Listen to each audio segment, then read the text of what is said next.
Hi everybody. So I finally got the voiceover set up for this, and I'm recording it through the program I use, which is Logic, and I'm pretty good with sound engineering and things like that. It's a small hobby of mine actually. So, but I'm pretty slow, so I spend a lot of time like kind of tweaking my voice here, but I think it's okay. If you guys have any problems with it, let me know.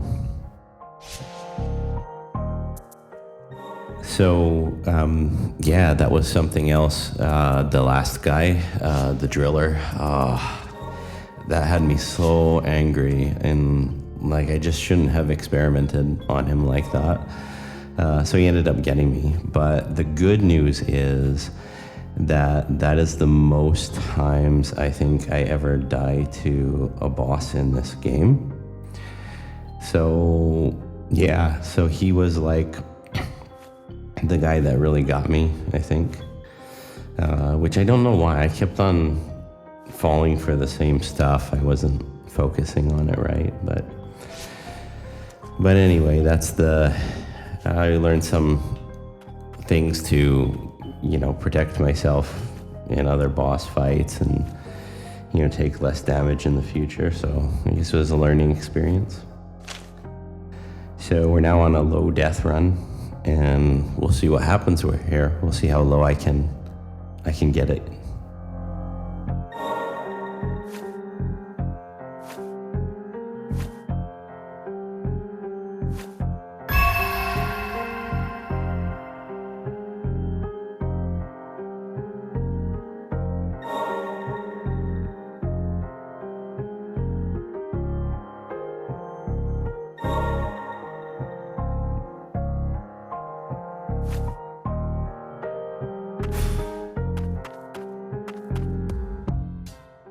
I'll try to give some commentary here during the story, but I'll try not to talk when there's like some reading parts, if I can help it. And as I mentioned, I'll try to explain what I'm doing here a little bit easier now that I have the voiceover. As you can see, we just got the dive mechanic, and I'm starting to use it here in the water. So the way this game works with underwater is you can get surrounded more easily because attacks can come from like more directions and they can surround you a lot faster. So managing your spacing and your distance from enemies and making sure that they don't surround you too much is like really important. The other thing is it's good to usually bait them into attacking you because you can go in and attack afterwards. It's also good to attack them from above or from especially underneath where they are. So you can, like, this scythe is better than the sword for that because of its like long arc.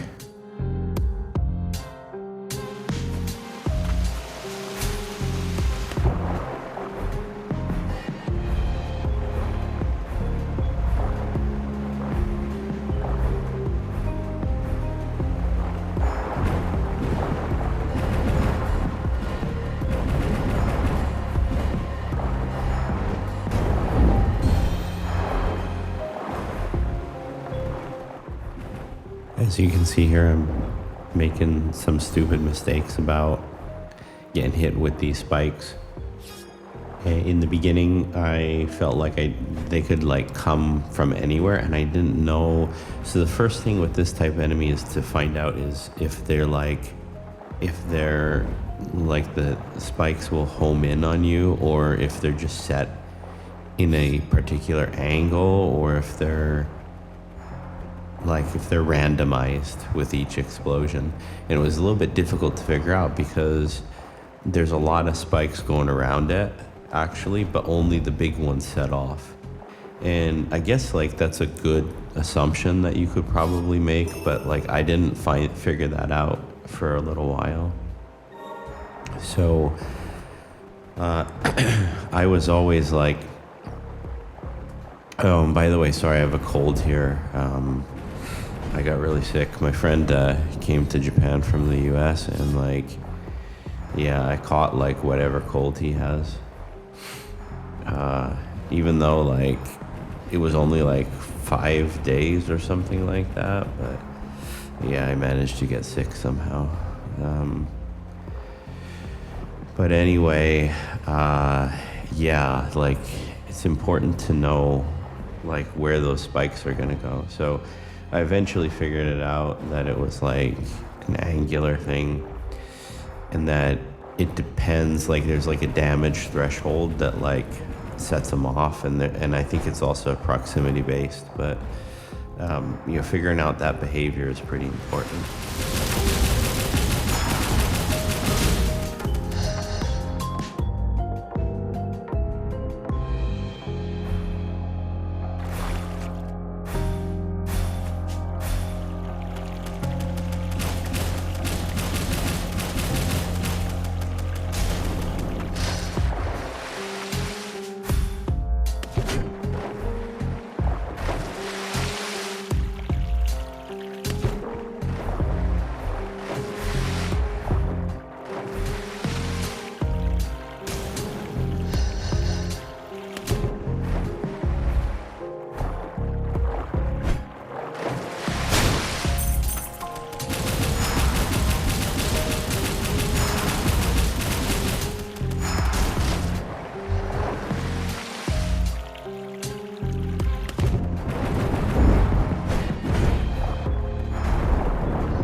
So here we come up on the, I call them the rat traps, or the rat factories, I guess is a better name for them. But the issue with these is, this one here is there's that enemy from the beginning where he kind of like gets in the way and allows the rat trap to produce a lot of like spawns. So that's the tricky part about like this particular like section. And like I noticed like that one's too low right there, so I had to like kill him first. But the good point is once you destroy the factory, then all the rats are dead. So, which in my opinion that's a little bit too easy, but you know, this game is like a little bit easy, I guess.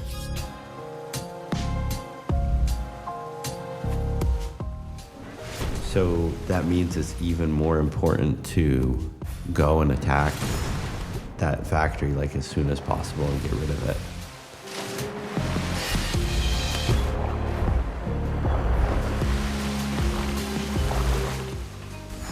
Basically, you either want to do that or you want to find a way that you can kill the rats at a like how can I say, like a net positive, so that you're gaining ground every time and you're not getting hit so much. But the problem with that is like in that one it's a slope, so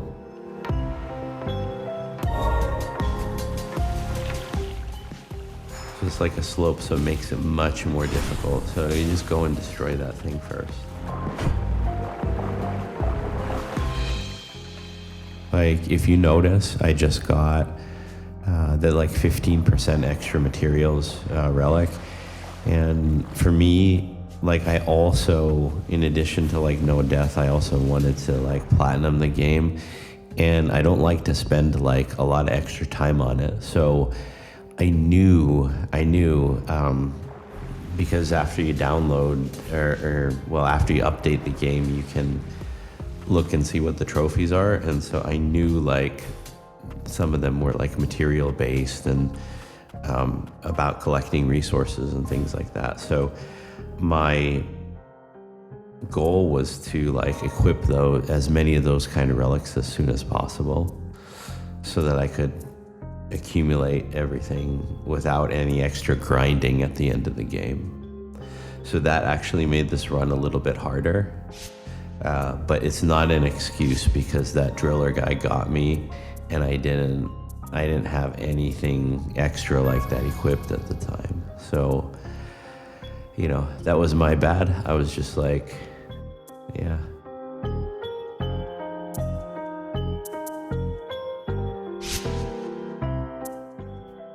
And at this point, it was getting late, so I decided to save the gameplay and start the next day. So right now I'm just finishing up everything, and then the load screen comes next. So if you want to page through all that, then I recommend you can fast forward a little bit. But in an effort to keep the run as genuine as possible, I didn't want to edit that out. So it's just a few more seconds here, and then I'll be on to the normal gameplay again.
If you noticed right there, I just shot what are those things called? I just shot that robot sentry thing to death, because when it falls you get the extra material from it breaking. So you basically should do that if you can. Right there, I just hit it 2 times and I lost my material.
see that guy right there, he blew up like proximity based. So it's a damage thing and it's a proximity thing.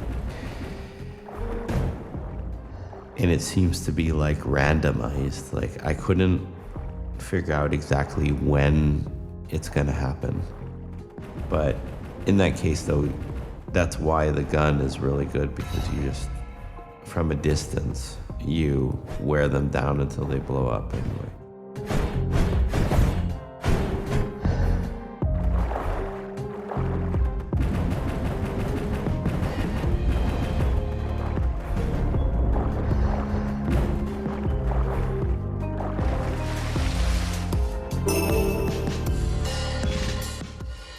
I believe this unidentified core is for the sword that Nola has.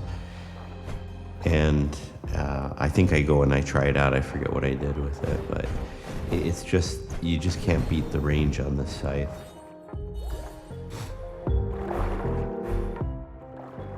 I just almost got killed by that thing, which, so basically you want to make sure that you have enough health topped off so that you can survive maybe like the biggest hit you've experienced from these things. That's another good strategy to do. So the last thing you want to do is get like one shot because you didn't heal when you could. So, but you also don't want to overheal, because then you can't stretch your life out as much as you can until you get to the next save point. So it's really like an efficiency thing.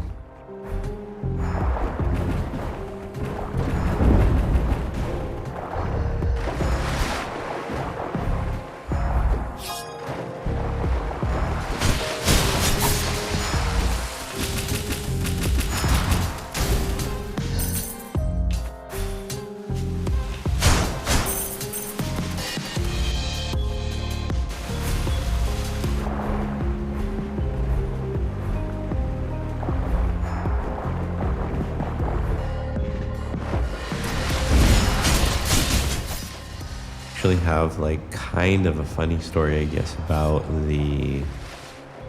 after I finished the game. So after I finished the game, I went on Twitter. Sorry, what am I talking about? Twitter. I went on Twitch is where I went on, just to see, because I have some interest in doing it live. So I wanted to see what like some other people were doing with the game. But like, as you might be able to tell, like I feel like I'm not so good at like talking about like different stuff. So anyway, I thought it would be good to see how these other people are doing.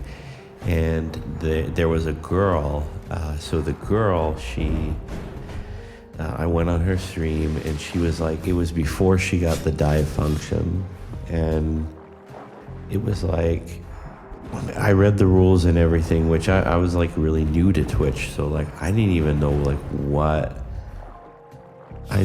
like there were like moderators and stuff, and that they had special rules and everything.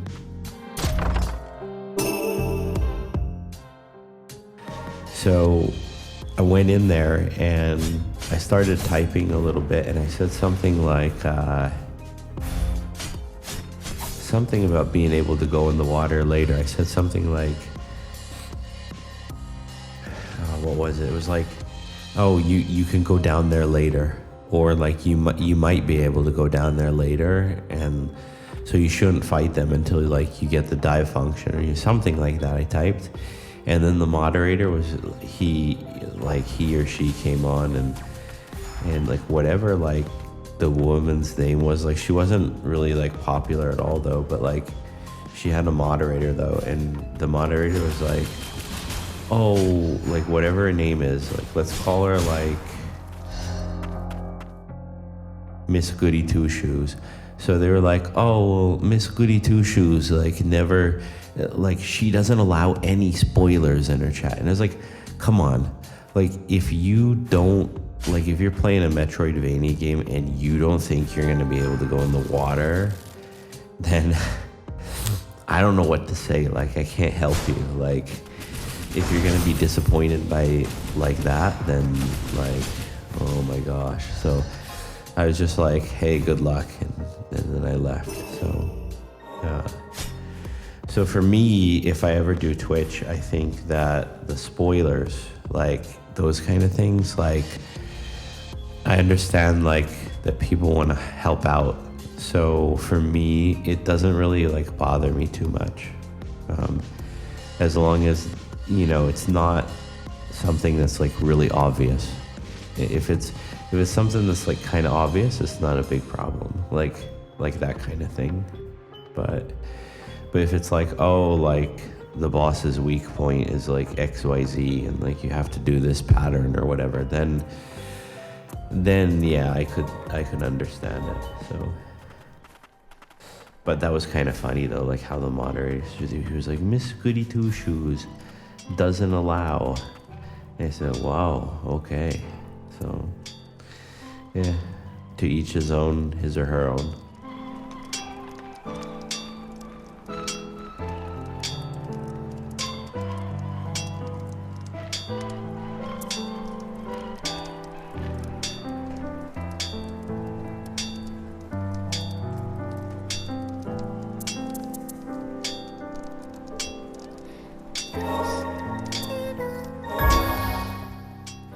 Right here, I'm trying to compare everything that the shop has to offer with the new grimoire.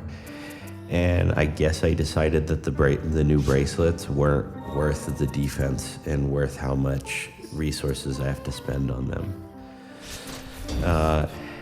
And by the way, I just noticed that I didn't equip that 15% thing yet. So I apologize. I guess I did.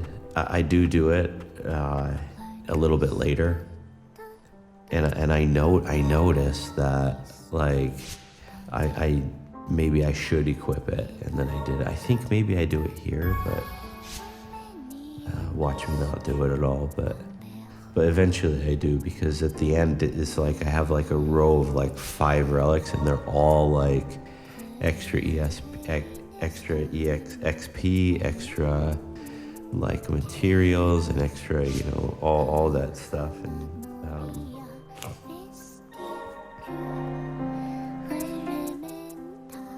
so, but I'm sorry, I thought I did it right away, but I should do it soon, I think.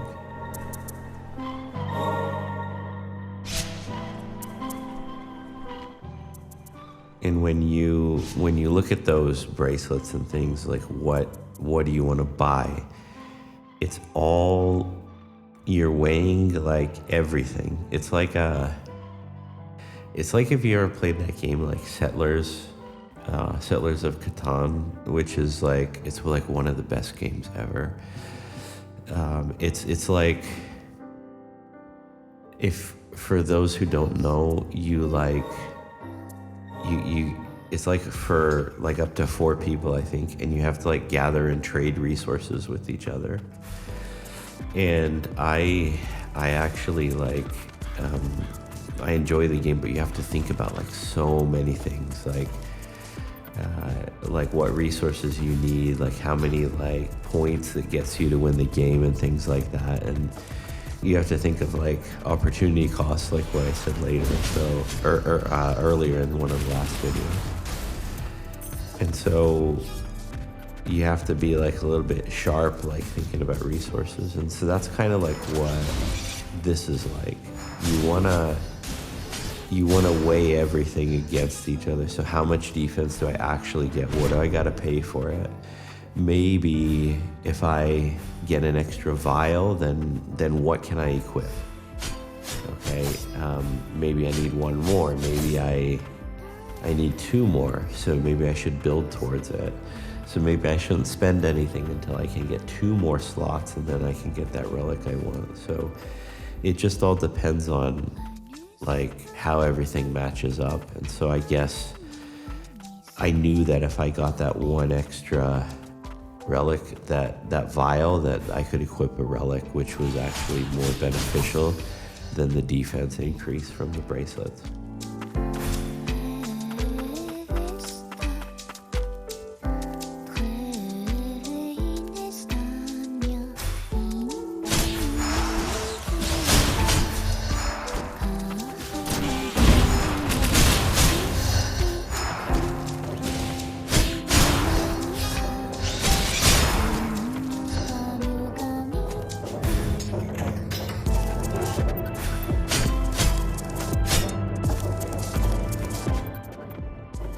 you gotta check everywhere, you know. I didn't know if there was a room there or not. Now this move I do coming up here, right here, that I kind of did subconsciously. It's like I knew I needed to do the double jump a little bit earlier because that gives me extra height, and then I want to get closer to him as I'm falling downward because of the way he targets. So that allowed me to like duck right under that bullet.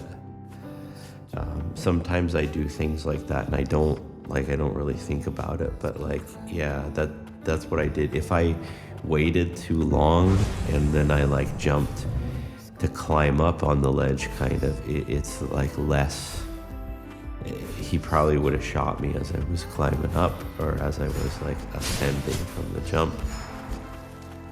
So that was actually like a good way to do. Whenever you see a new enemy, you just want to test and see what it can do, like these guys. That's what I did there. I waited to see like what that fire thing was all about.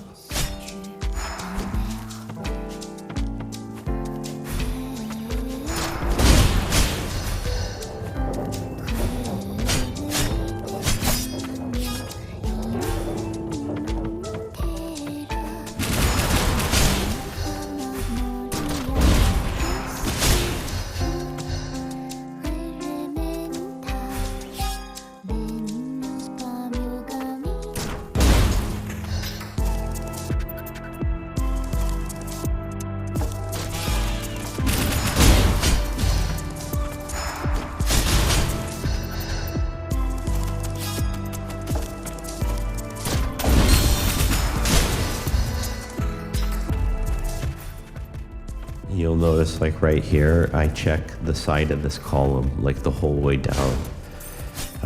Because even though it's pretty small like that, this dev team, they hide things in like those pockets, small pockets like that.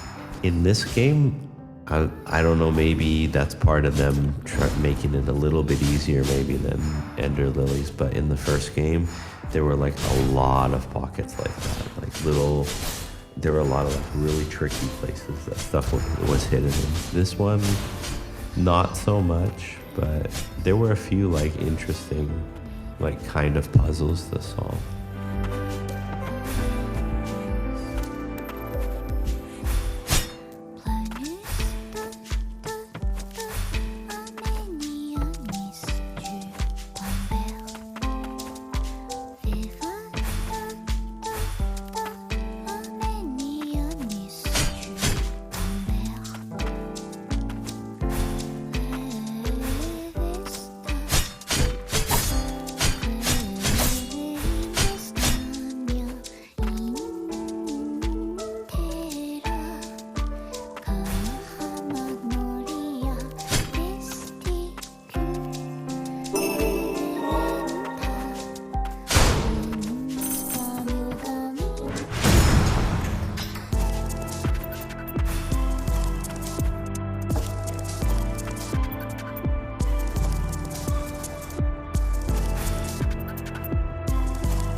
We got a mini boss coming up here, and if you notice, like what I do here is I knew he was going to stand up and maybe do something, so I went to get as much damage on him in the beginning as I could before he started his attack routine. The rest of it here, I'm just going by instinct.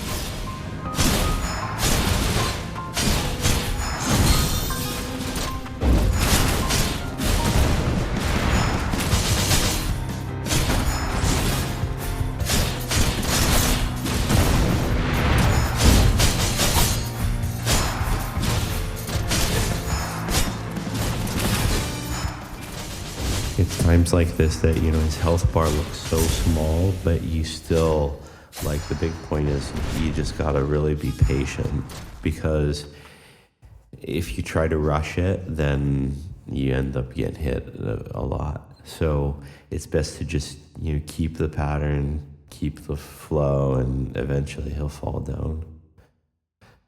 That's something that, like, I have to remind myself a lot, because when the health gets like so low, like, you just want to just push it through and like just finish it then and there. But yeah, nah, you just keep doing the pattern and until he falls. And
see this coming up right here. That's a good example of, like, just check everything. I thought it looked a little bit suspicious, so I went for it. And then you might as well kill that enemy if you can reach him. This one too. So that's one of the rules, is, you know, take him out when you can. Get some extra, you know, resources, and then you don't have to deal with them later when I go down there. So, but that gave me the crimson ribbon, and honestly, I think I never put that thing on.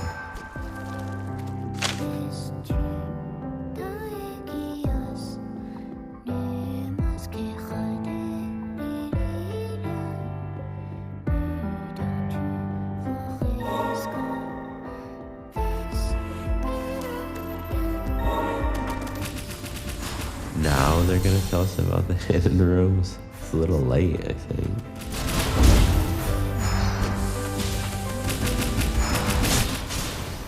So yeah, like the shock value and the status effects, like, they're a good idea, but they're not as damaging in this game. Like the fire is though. Like the fire, if you get caught on fire by an enemy, you should like try to put that out as soon as possible, because it's pretty damaging.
And then suddenly I equipped the ribbon.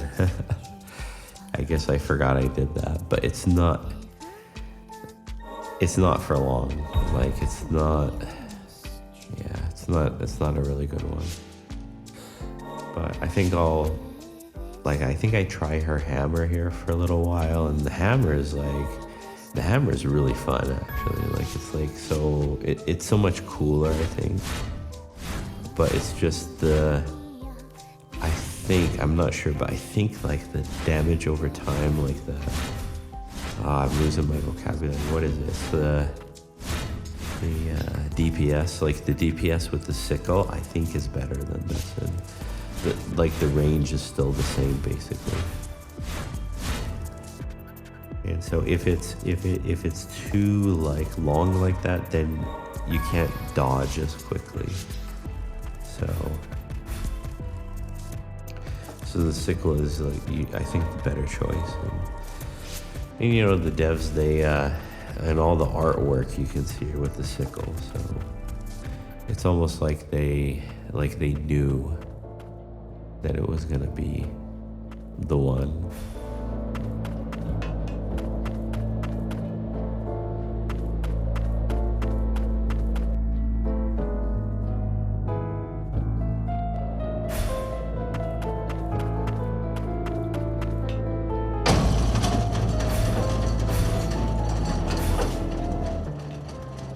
just deciding where to go there, it's better to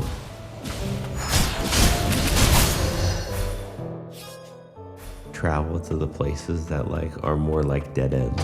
So that's why I went this way and I didn't go into that big open area, because I could find something that, you know, maybe helps me here, or at least get things completed and you know, get them out of mind. So get more of the map out of mind.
It always surprises me so much how like the range on those chainsaw guys, like they really, like every time they surprise me.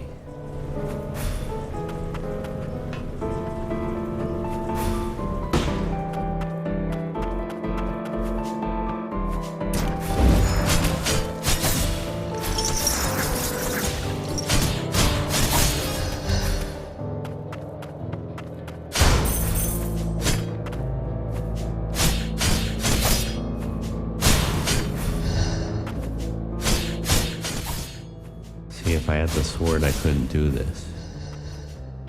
So, easy peasy. It's like, just take him out from below.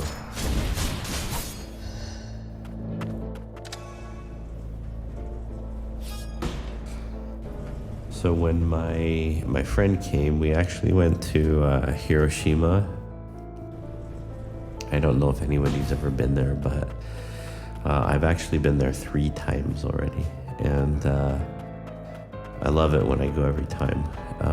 It's actually like, yeah, in my opinion, I guess it's better than Kyoto, but so many people like to go to Kyoto, but especially now, it's like it's way too crowded there. So you don't want to go there now. Like, I mean, you do, but it's bittersweet because of all the tourists there and stuff. So I went to Hiroshima, and they have like the atomic bomb dome, which they call Genbaku Dome, and so that is like an experience, like, because this, like, the rubble is still there from, like, the rubble that fell and everything, and in that whole surrounding area, they basically, like, they made the Peace Park, and they filled it with like dirt and debris and stuff, and then just planted grass on top of everything. But there's certain areas in, like, the museum where they left it untouched, so you can see, like, and they keep on using the word carbonized, which is, like, kind of like charred or burnt. And there were things like, you know, this is the person's tatami mat that was, like, carbonized from the bomb, and so they had, like, sections where they still were, like, showing that kind of a thing. And so that was pretty amazing that, like, underneath all that grass, there's, like, a lot of stories. It's like, in Italy, it's like that, what's it called? The Pompeii, right? So it's like Pompeii, but, like, if they put, like, a bunch of grass on top of it, kind of. But yeah, that's the Peace Park. And then the museum, like, one thing is the museum. That's pretty intense. Like, they show, like, stuff that happened to all the victims, like, you know, some of their stories and things like that. It's really, like, what can I say? Like, heartbreaking, I guess, or maybe evocative is a good word, because, like, it brings out, like, all these emotions. And it's a lot different too, like, if you speak Japanese, and if you lived here for a while, because you know that, like, you know, for example, with the children, they write, like, their names on the school uniforms and the bags and things like that. And you're there in the museum, and you look at these exhibits where it's, you know, this kid's clothes, who ended up dying, and it has his name written right on there. So it's like, it's really, you know, powerful. So this relic that I just picked up here, it's the 15% XP. Like, that's the good one. That's the one you want on, like, the whole time, especially if you want to get to level 100. And the other thing, before I forget to mention it, it's like, it's really sneaky in this game, because when you go through and you do your second run through of the game, like the New Game Plus, they don't tell you that you can upgrade the relics again. Like, later you can upgrade it, so they don't tell you can do it, and, like, you just have to figure it out. So thankfully, the somewhat completionist that I am, I said, oh, okay, like, I'll check it out and like, upgrade my other relics, and that's when I noticed, like, I can do these more.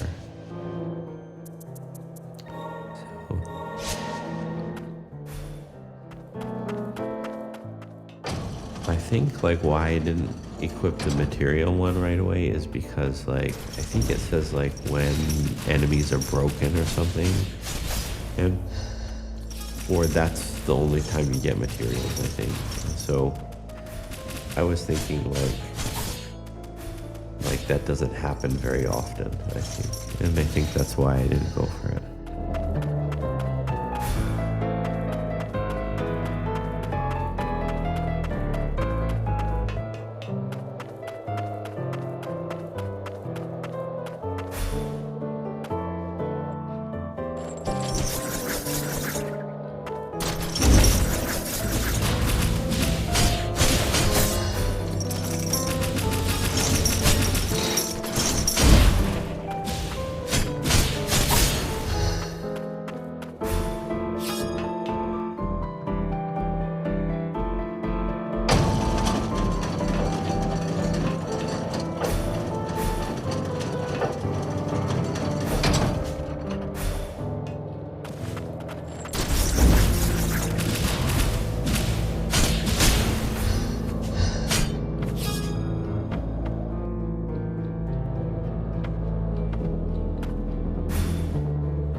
yeah, that museum in Hiroshima was like, that was really something else. Like I recommend, I've been to it twice, and I really, really, really recommend going to that. It's good history, and it lets us know exactly why, on a more personal level, why this kind of thing should never happen again. And especially like if I think about the kids and stuff, that's the big one. Like that's.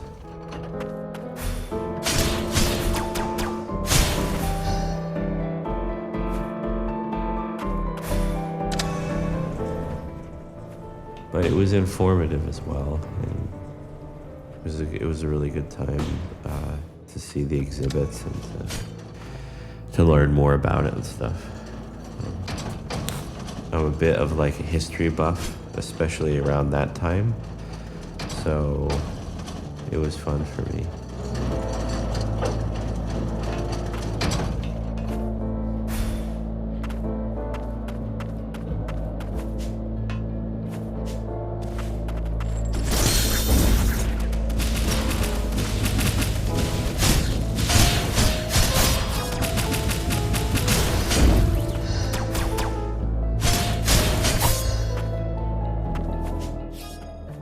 Another thing I recommend doing is like when you have these things that like shoot at you, or anything an enemy does, like try to get this like internal timer thing mastered, so that like you have a sense of when they're gonna shoot again. And so that's why I dashed. I did the lateral dash because I knew he was gonna fire again, right? So it's always, while you're doing everything, you have to calculate those times and everything as well. I think that's why I like games like these, but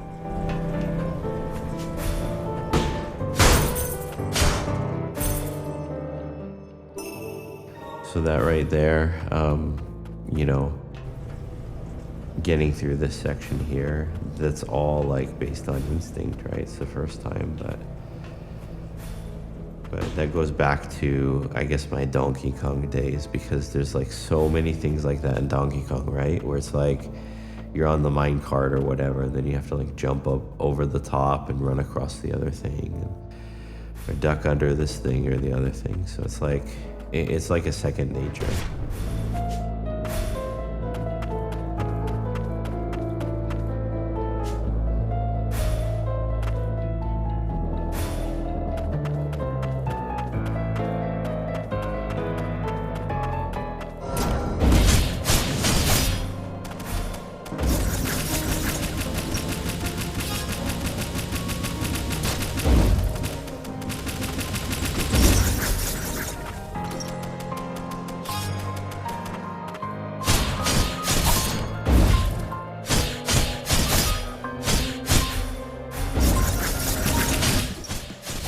Again, keep the distance here. It's really important.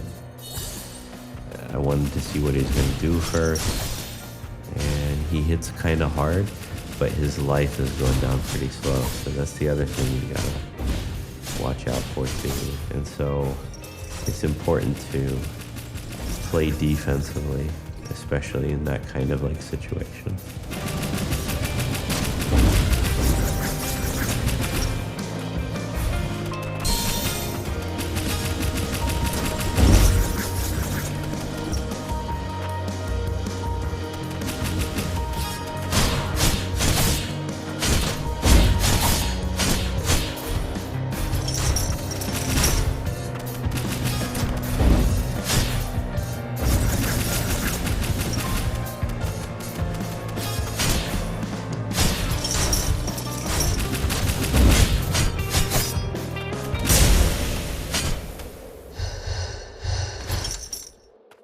So I guess that could be like maybe like another rule, right? So watch the boss's health, how quickly it goes down, how hard they hit too, and like based on that ratio, like decide how careful you want to be.